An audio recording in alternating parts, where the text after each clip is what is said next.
নম্বর কাকে খুশি করার নিয়ম, 2 নম্বর এলেম অনুযায়ী আমল করার নিয়ম, এলেম অনুযায়ী আমল করার নিয়ম।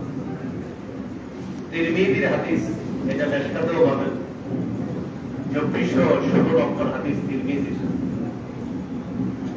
এলাকাবাসী যারা আছে আমরাও শুনছি এই হাদিসটা অনেক মাহফিলে। লা তাজুলু কদামা ইবনি আদম হাত্তা ইউসআলা আন খামসিন, আদম সন্তানের দুই পা কিয়ামতের ময়দানে নড়বে না 5টি প্রশ্ন করার আগে। জীবন সম্পর্কে জিজ্ঞাসা করা হবে, যৌবন সম্পর্কে জিজ্ঞাসা করা হবে, সম্পদ সম্পর্কে জিজ্ঞাসা করা হবে, সম্পদ কোথা থেকে কামাই করেছে, এটা 3 নম্বর। 4 নম্বর সম্পদ কোথায় ব্যয় করেছে জিজ্ঞাসা করা হবে। 3 নম্বর কোথা থেকে আয়, 4 নম্বর কোথায় ব্যয়। আপনাদের মাদ্রাসার মোতাওয়াল্লি সাহেব থেকে, আমি ওনার নাম জানতাম না, আসার পরে শুনলাম তার কথা। মাশাআল্লাহ, সম্পদ যেমন তিনি আয় করতেছে সঠিকভাবে, ব্যয় করতেছে সঠিক জায়গায়। আমাদের মধ্যে অনেক মানুষ আছে যারা সঠিকভাবে সম্পদ আয় করলেও সঠিক খাতে ব্যয় করে না। আয় করে সঠিকভাবে কিন্তু ব্যয় করে খারাপ জায়গায়। অনেক মানুষ আছে এমন, যে মানুষগুলা সম্পদ আয় করে হালাল খাতে কিন্তু ব্যয় করে হারাম খাতে। মনে করেন ভালো টাকা আয় করছে, আয় করার পর গানের কনসার্টে টাকা দেয়, জুয়া খেলায় টাকা দেয়, এটা কি হালাল খাতে ব্যয় হলো? 3 নম্বর প্রশ্ন, কামাই করেছে হালাল ভাবে কিনা। 4 নম্বর, হালাল খাতে ব্যয় করেছে কিনা। বললো এই ফেরত আসবে না, উপরে জল আসবে না। বন্ধু আমার গরম আওয়াজ হচ্ছে ভাই।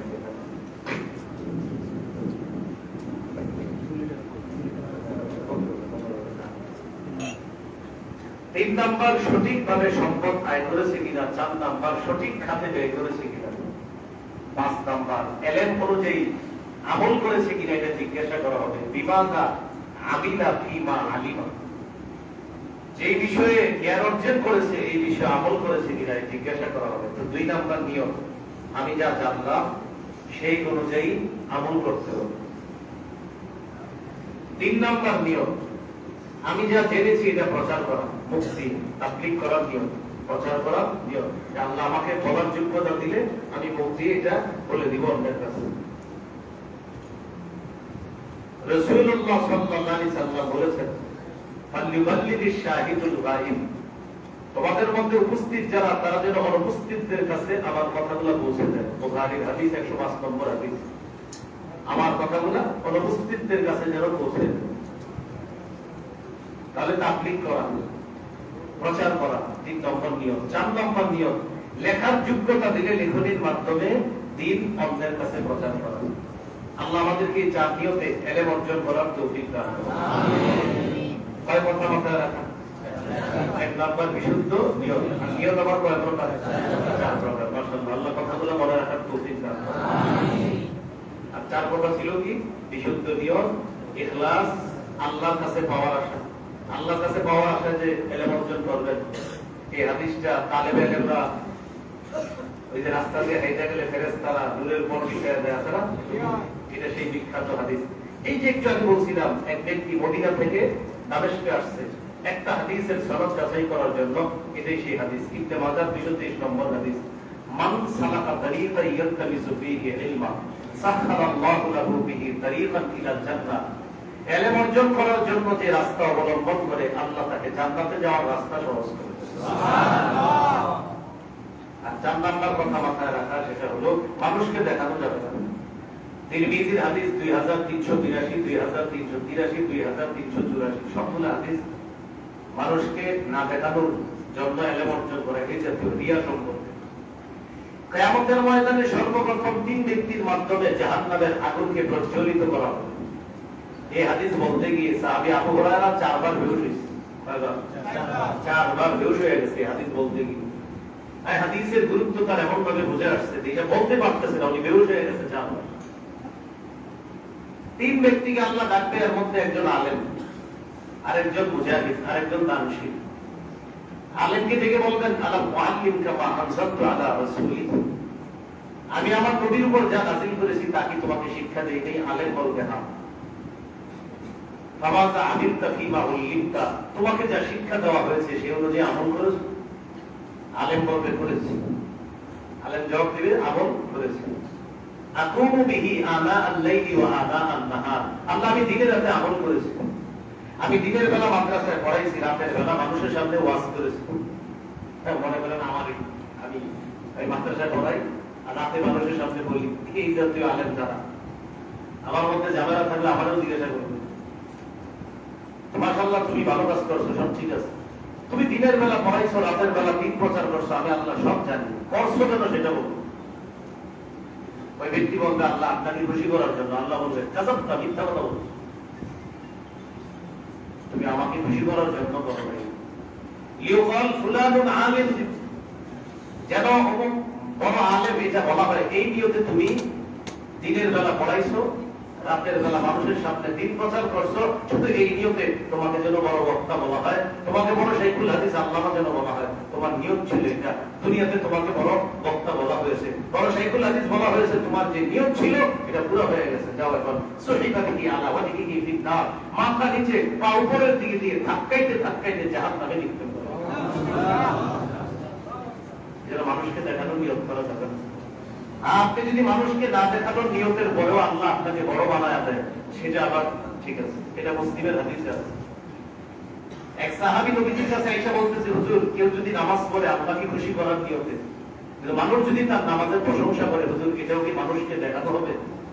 এক ব্যক্তি আল্লাহর জন্য নামাজ পড়তেছে, একদম আল্লাহকে খুশি করার জন্য, তো মানুষ তার নামাজের প্রশংসা করছে, হুজুর এই ব্যক্তিও কি জাহান্নামে যাবে? নবী বললেন না, ওর উদ্দেশ্য ছিল আল্লাহকে খুশি করা, এর মধ্যে মানুষ প্রশংসা করে ফেলছে। তিলকা আজিল বুশরাল মুমিন, এটা তার জন্য আল্লাহর পক্ষ থেকে দুনিয়াতে নগদ সুসংবাদ। সুবহানাল্লাহ, কথাটা মনে রাখা।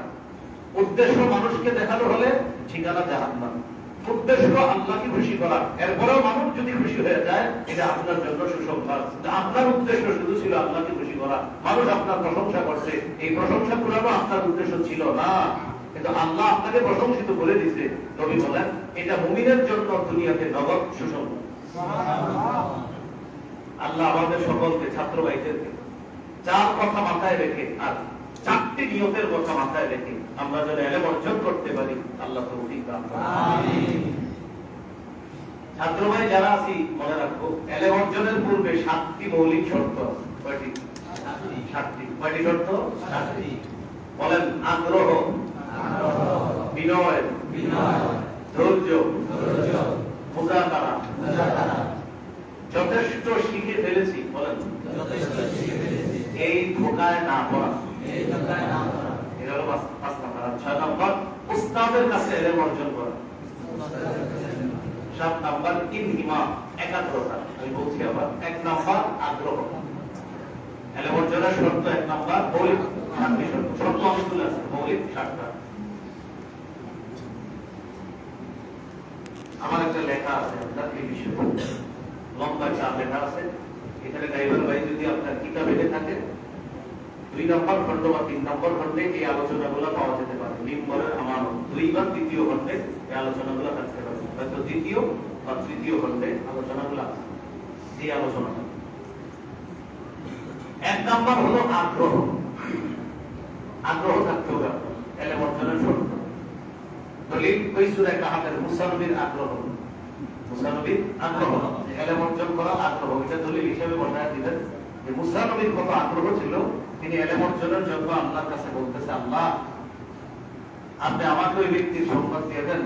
তো মুসা নবী খজিরের কাছে গিয়ে বললেন, আল আত্তাবিউকা আলা আন তুআল্লিমানি মিম্মা উল্লিমতা রুশদা, আচ্ছা আমি কি আপনাকে ফলো করতে পারি, অনুসরণ করতে পারি ওই বিষয়ে যে জ্ঞান আল্লাহ আপনাকে দান করেছে? এখান থেকে আগ্রহ ফুটে উঠতেছে, ওনার আগ্রহ আছে। 2 নম্বর বিনয়। বিনয় ছাড়া ইলম অর্জন করা যাবে না।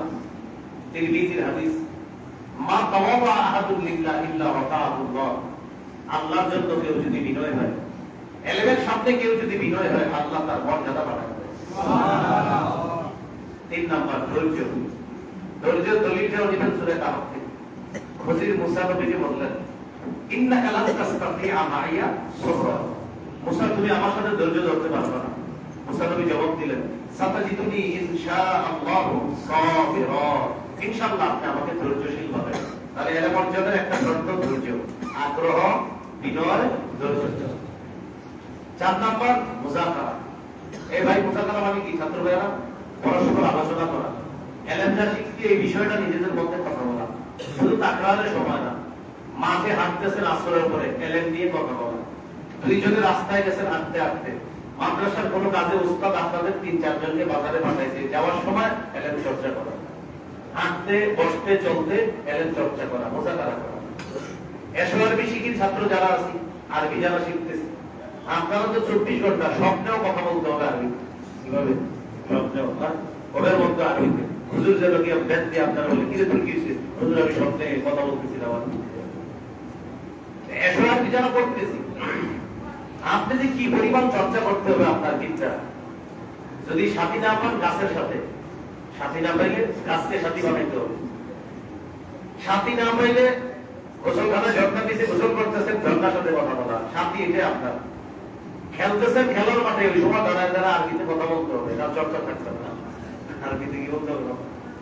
ছোট ছোট যারা আছেন খেলার মাঠে আছেন, মনে করেন, আমি এই জন্য বললাম, আমি যখন এসো আরবি শিখি বলি ওই বছর, আমি খেলার মাঠে খেলতে গেল নিজে নিজে আরবিতে বলতাম, আল আনা মুস্তাইদু লিআনজিল করা, আল আনতা জিউল ফুরাতু ইলাইয়া ওয়া আনা আনজিলু আল কুরাতা, আনা মুস্তাইদু লিআনজিল করা, এভাবে নিজে নিজে বলতাম। ধারাভাষ্য ওরা বুঝে আসছেন? আর এইভাবে না হলে আরবিতে আপনি বোকা হতে পারবেন না। আরবি ভাষায় এটা আপনি চর্চা করতে হবে একজন আরেকজনের সাথে। অনেক ছেলেরা মাশাআল্লাহ পুরো এসো আরবি শিখে মুখস্থ, তারা কথা বলতে পারে। কেন ভালো না জানেন? অনেকে ভাবে জালিকা আর তিলকা কত কথা, এত জালিকা তিলকা ভালো লাগে না। যে ভালো লাগে না দেখবেন বলবেন ওয়াহিদ কথা বলবে জালিকা ব্যবহার বলে ফেলে, অথচ তিলকা ব্যবহার করে জায়গায় কি বলে ফেলতে চাই তাহলে বলবেন ওই কথাকে তিলকা ব্যবহার, ওয়াহিদ কথা তিলকা ব্যবহার বলবেন, ওই ঘড়ি তিলকা সাত, ওয়াহিদ ঘড়ি তিলকা সাত, হঠাৎ বলবেন ওয়াহিদ ক্লাস তিলকা সাত পড়ত, সাথে সাথে বলবেন ওয়াহিদ হুলা, বলে বলবেন তিলকা বিস্তরত। এইভাবে বলতে বলতে হঠাৎ একটা মুযাক্কার নিয়ে আসবেন, ওয়াহিদ মসজিদ বলে তিলকা মসজিদ বলে, তার মানে তার চর্চা এখনো পরিপূর্ণ হয় নাই। এইভাবে হঠাৎ যখন বলতে বলতে যে না জালিকার জায়গায় জালিকা আছে, তিলকার জায়গায় তিলকাই আছে, বুঝতে হবে ওর চর্চা পরিপূর্ণ হচ্ছে। মাশাআল্লাহ, চর্চা সঠিকভাবে আগাইতেছে। মুযাক্কারের জায়গায় মুযাক্কার, মুয়ান্নাসের জায়গায় মুয়ান্নাস চলতেছে। দ্রুত বুলেটের গতিতে বলতে হবে ওয়াহিদ কি মসজিদ, ওই মসজিদের কামরা, ওই মসজিদের জানালা, ওই মসজিদের ছোট জানালা, ওই মসজিদের 3 নাম্বার জানালা, ওই বড় মসজিদের ছোট জানালাটি, ওই বড় মসজিদের 3 নম্বর ছোট জানালাটি। এইভাবে চর্চা করতে হবে আপনার, এবং খুলির মতো মুখ দিয়ে বলতে হবে, না আপনি চর্চা হবে না। 1 নাম্বার আগ্রহ, 2 নাম্বার বিনয়, 3 নাম্বার ধৈর্য, 4 নাম্বার মুযাকারা। জানা জিনিস বারবার মুযাকারা করা। ওই যে বললাম এটা তিলকা বেরুল হাসু, এই জায়গা ছাত্র ভাই সবাই জানেন না, কিন্তু জানা জিনিসও মাঝে মাঝে জালিকা হয়ে যায়। বলেন চর্চা করতে থাকবে এই তোমার সাথে। আমরা জানি এটা তিলকা ব্যবহার হবে, এরপরে মুখ দিয়ে জালিকা এসে যায়। চর্চার অভাব, কিসের অভাব? চর্চার অভাব, চর্চার অভাব। আল্লাহ আমাদের সকলকে এলেম চর্চা, ছাত্র ভাই যারা আছে, ছাত্র জীবনটা আমার এলেম চর্চার জন্য অঙ্ক করে দিব। শুধু এলেম চর্চা, বিদ্যা চর্চা। আমার জীবনটা, ছাত্র জীবনটা বিশেষ করে এলেম চর্চায় যেন কোনো ধরনের কমতি না হয়, গাফিলতি না হয়। অভিভাবক যারা আছেন, আপনিও সন্তানকে বাড়িতে গেছে এই পড়াশোনা মনোযোগ দেব, ও একটু খেলতেছে বলবেন খেলা অবস্থাও পড়াশোনাটা মাথায় রাখবা, এটা একটা চর্চা। মাথায় আলাদা একটা টেনশন কাজ করবে পড়াশোনা, মগজের মধ্যে ঢুকে দিবেন পড়াশোনা। তাহলে 4 নাম্বার গেল কি মুযাকারা। এটা দলিল নিতে পারেন সূরা জারিয়াতের ওই যে 55-56 নম্বর আয়াতগুলো। সেটা কি? ওয়াযাক্কির ফাইন্নায যিকরা তানফাউল মুমিনিন, ওয়াযাক্কির ফাইন্নায যিকরা তানফাউল মুমিনিন। ওয়াযাক্কিরের অনুবাদ কি ছাত্র ভাইরা? স্মরণ করো, মানে জানা বিষয় স্মরণ করা তো। ফাইন্নায যিকরা তানফাউল মুমিনিন, জানা বিষয় স্মরণ করা দেওয়া মুমিনদের উপকার করে। এখানে ওলামা হযরত আছেন, হযরত উসমান গনিকে যখন বিদ্রোহীরা আটক করে ফেলল, কোন বর্ণনায় 18 দিন, কোন বর্ণনায় 22 দিন, কোন বর্ণনায় 40 দিন। বিদ্রোহীরা আটক করার পর বিদ্রোহীদের মধ্যে কয়েকজন সাহাবীও তাদেরকে হযরত উসমান দেখলেন। দেখার পরে হযরত উসমান গনি বললেন, কি জুবায়ের, কি তলহা, তোমরাও আমার বিরুদ্ধে? তোমাদের কি মনে নাই আমার ব্যাপারে নবী কি বলছে? হযরত উসমান আপনার এই ঘর থেকে বলতেছে। হযরত জুবায়ের বলতেছে, হ্যাঁ হ্যাঁ হ্যাঁ, নবী তো তোমার ব্যাপারে এটা বলছিল। হযরত তলহা বলতেছে, ঠিকই তো, আল্লাহ রাসূল তো হযরত উসমানের ব্যাপারে এটা বলছে। সাথে সাথে তারা হযরত উসমানের বিরুদ্ধে বিদ্রোহ করে তারা ওখান থেকে চলে গেছে। দেখেন জানা বিষয়টা হযরত ওসমান স্মরণ করায় দিয়েছে, মুমিনদের উপকারে চলে আসলো। হযরত ওসমানের বিরুদ্ধে যারা ছিল তাদের দল ত্যাগ করে আল্লাহর রাসূলের দুইজন বিখ্যাত সাহাবী চলে গেল। লাভ হয়েছে কিনা? জানা বিষয় স্মরণ করাইলে মুমিনের কি হয়? দাওয়াত তাবলীগে দেখবেন বারবার এক কথা বলতেছে, 6টি জিনিসের উপর মেহনত করে চলিতে পারলে দিনের উপর চলা সহজ হবে। এই জিনিস বারবার বলতেছে, একই কথা বারবার বলতেছে, লক্ষ লক্ষ মানুষ এই এক কথা বারবার শুনে হেদায়েত হচ্ছে। কেন বলেন? এক কথা বারবার শুনতেছে, এটা শুনে হেদায়েত হচ্ছে। এখানে প্রতিদিনের রাষ্ট্রের আদব বলে একজন দাদা, উনি নতুন কিছু বলে না, ওই জিনিসটাই বলে। এটা শুনতে শুনতে আপনার লাখ লাখ মানুষের উপকার কেন হচ্ছে? আল্লাহ বলছে মুমিনদেরকে জানা বিষয় স্মরণ করো, কারণ কখন যে ওর অন্তরে লেগে যাবে তুমি জানো না। এই জানা বিষয়ের উপকার করো। তাহলে ছাত্র ভাই, আমরা পড়াশোনা করতেছি যে কিতাবগুলা, এটা আমাদের জানা বিষয়, এটা আপনার চর্চা করতে হবে। ছাত্র ভাইদের মধ্যে অনেকে আমরা পিছিয়ে যাই এই কারণে, অনেক সময় এই বাড়ি বইলা চর্চা করে, এটা পিছিয়ে যাবে না। তাহলে 4 নাম্বার বোঝা খারাপ। 5 নাম্বারটা সবাই আমার সাথে বলি চলে, যথেষ্ট শিখে ফেলেছি এই ধোঁকায় না পড়া। আবার যথেষ্ট শিখে ফেলেছি এই ধোঁকায় না পড়া। এই ধোঁকা পড়া যাবে, এই ধোঁকা যখন পড়ছি রাত 3:30 4টা বাজে উঠা যখন দেখতাম কিতাবখানা ছাত্ররা ঘুমায়, তখন মনে মনে বলতাম কবে যে কিতাবখানায় ভর্তি হবো আর এখন মতো ঘুমাবো। এটা কিন্তু এই মাদ্রাসার ছাত্র যারা ওদেরকে জিজ্ঞাসা করেন। হ্যাসখানা যখন পড়ছি তো পড়ার পর কি হয়েছে, আপনার 3:30 বাজে উঠছি, 3:30 4টায় উঠা তখন দেখি কিতাবখানা ভাইয়েরা ঘুমায়। তো ওরা তো আমার ঘুমায় কখন? সেই রাত 10টা 11টায়। আমরা তো ঘুমায় যাই তাড়াতাড়ি। তো এদেরকে দেখে ভাবতাম কি, কিতাবখানার এরা এত ঘুমায়, কবে যে কিতাবখানায় যাবো আমরাও ঘুমাবো, এরকম একটা বিষয় মনে করি। আমরা হাদিস যখন করি তখন মনে করি কবে যে বুখারীর কালিমাতানে হাবিবাতানে শেষ হাদিসটা পড়বো আর কোনো মতে একটা স্বস্তির নিঃশ্বাস পাবো, মানে কি আলহামদুলিল্লাহ বাস, এরকম মনে হয়। কিন্তু আমরা হাদিস পড়ার পর ছাত্ররা বুঝে আসবে আপনাদের যে না, পড়াশোনা মাত্র শুরু হইল। পড়াশোনা মাত্র কি হলো? এটা আপনি দাওরা হাদিস পড়ার পর বুঝতে পারবেন পড়াশোনার জীবনে মাত্র আমি প্রবেশ করলাম এবং কত বেশি পড়াশোনা করতে হবে এটা দাওরার পরে বুঝতেন। আমি দাওরায় হাদিস শেষ করছি 2010 সালে। 2010-এর পরে এখন চলে 2025, প্রায় 14-15 বছর। আমার ছাত্র জীবনেও আমি এত পড়াশোনা করি নাই। গত 15 বছরে আমি যে পরিমাণ পড়াশোনা করেছি, আমার 10 বারের ছাত্র জীবনে হয়তো আমি এত পড়াশোনা করতাম না। গত 15 বছরে আলহামদুলিল্লাহ আমি যত পড়াশোনা করছি। বললাম এতবার ছাত্র জীবন পাইলেও হয়তো এত পড়তাম না। যে ছাত্র জীবনের পরে আমার বুঝে আসছে যে এখন পড়াশোনা শুরু, এখন পড়াশোনা শুরু। এখন আপনাদের পরে প্রতিদিন নিয়ম করে আমার পড়াশোনা চলছে। প্রতিদিন পড়াশোনা, লেখালেখি প্রতিদিন কম করে হলো কিছু না কিছু চলতেছে আলহামদুলিল্লাহ। 5 নাম্বার কি গেল? যথেষ্ট শিখে ফেলেছি এই ধোঁকায় না। ইমাম শাফি রাহমাতুল্লাহি আলাইহি কত বড় ইমাম, তাকে জিজ্ঞাসা করা হবে আইনা লাকা হাযাল ইলম, আপনি যে এত ইলম অর্জন করছেন কিভাবে?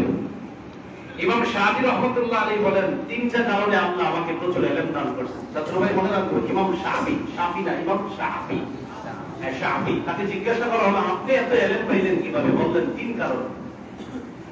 1 নাম্বার বিনাফিল ইতিমাদ, আমি যথেষ্ট শিখে ফেলেছি এই নির্ভর কখনো করি নাই। বিনাফিল ইতিমাদ, আমি নির্ভরতা কখনো করি নাই, আমার ইলমের উপর আমি কখনো নির্ভর করি না। 1 নাম্বার। 2 নাম্বার ওয়াসাইরি ফিল বিলাদ, আমি দেশে দেশে সফর করছি ইলমের জন্য। 3 নাম্বার ওয়াসাবরিন কাসাবরিল হিমার, আমি গাধার মতো ধৈর্য ধারণ করছি। ওয়াসাবরিন কাসাবরিল হিমার, এবং গাধার মতো আমি ধৈর্য ধারণ করছি। এই 3 কারণে আল্লাহ আমাকে কিছু ইলম দান করছে। তো ইমাম শাফি বলেন 1 নাম্বার আমি ইলমের উপর নির্ভর করি নাই। 2 নাম্বার আমি দেশে দেশে সফর করেছি। 3 নাম্বার গাধার মতো আমি ধৈর্য ধারণ করেছি। এইভাবে আল্লাহ আমাকে ইলম দান করছেন। তাহলে কি শিখলাম? 5 নাম্বার যথেষ্ট শিখে ফেলেছি এই ধোঁকায় না পড়া। 6 নাম্বার ওস্তাদের কাছ থেকে ইলম অর্জন করা, এটা 6 নাম্বার শর্ত। রাসূলুল্লাহ সাল্লাল্লাহু আলাইহি ওয়াসাল্লাম বলেছেন খুযুল ইলমা ক্বাবলা আন ইয়াযহাবা, ইলম চলে যাওয়ার আগে ইলম অর্জন করো। সাহাবীরা বললেন হুজুর ইলম আবার কিভাবে চলে যাবে? আমাদের মাঝে তো কোরআন আছে, কোরআন থাকতে আবার ইলম চলে যাবে কিভাবে? নবীজি বললেন আওলাম তাকুনিত তাওরাত ওয়াল ইনজিল ফি বনি ইসরাঈলা, বনি ইসরাইলের মাঝে তো তাওরাত ইনজিল ছিল, কই তাদেরকে তো পথভ্রষ্ট করে ছাড়ছে। তাওরাত ইনজিল থাকার পরেও বনি ইসরাইল পথভ্রষ্ট হয়ে গেছে। এখান থেকে বোঝা গেল শুধু কিতাব যথেষ্ট না, কিতাবের বাহক লাগবে। নবী বললেন শোনো, এলেম চলে যাওয়ার দ্বারা উদ্দেশ্য হলো আইয়াযহাবা হামালাতুহু, এলেমের বাহক চলে যাওয়া। এলেমের বাহক যারা আছে তারা চলে যাওয়া। তাহলে কি শিখলাম? এলেমের বাহক যারা আছে তারা চলে যাওয়ার আগে এলেম অর্জন করা। হাফিজ কি হুজুর চলে যাওয়া মানে এলেমের একটা ভান্ডার চলে যাওয়া। মুফতি আমিন চলে যাওয়া মানে এলেমের মহাসমুদ্র চলে যাওয়া। শাইখুল হাদিস রহমাতুল্লাহ চলে যাওয়া, এলেমের বিশাল বড় সমুদ্র চলে যাওয়া। ফখরে বাংলার রহমাতুল্লাহ আলাইহি তারা চলে যাওয়া। শাইখুল ইসলাম আল্লামা আহমদ শরীফ রহমাতুল্লাহ আলাইহি চলে যাওয়া। কায়েদে মিল্লাত আল্লামা জুনায়েদ বাবুনগরী রাহিমাহুল্লাহ তারা চলে যাওয়া। আল্লামা নূর হোসেন কাসিমি তারা চলে যাওয়া। মানে হলো একের এলেমের এক এক খাজানা চলে যাওয়া। আমরা জ্ঞান যারা আছি মনে করি মাঝে মাঝে আমার চেয়ে বেশি কে জানে, রাসূল জানে। নবীজি বলছেন না, বাহকরা চলে যাওয়া মানে এলেম চলে যাওয়া। তোমার কাছে মনে হলো তুমি অনেক কিছু জানো না, বাহকরা চলে যাবে, বুঝবে এলেম চলে যাচ্ছে। বুখারীর 100 নম্বর হাদিসে আল্লাহ রাসূল বলেন ইন্নাল্লাহা লা ইয়াখবিজুল ইলমা ইনতিসাআন ইয়ানতাজিউহু মিনাল ইবাদ। আল্লাহ সিনা থেকে এলেম উঠায় দিবে ডাইরেক্ট, এরকম হবে না বিষয়টা, বরং ওয়ালাকিন ইয়াখবিজুল ইলমা বিকবজিল উলামা, আলেমদেরকে উঠায় দিবে, এলেম চলে যাবে। বর্তমান ইলেকট্রনিক মিডিয়ায় ঢুকলে দেখবেন অনেক মানুষ তার জ্ঞানকে সঠিক যথেষ্ট মনে করতেছে যে এটাই মনে হয় সঠিক জ্ঞান, আর বলবে এতদিন ধরে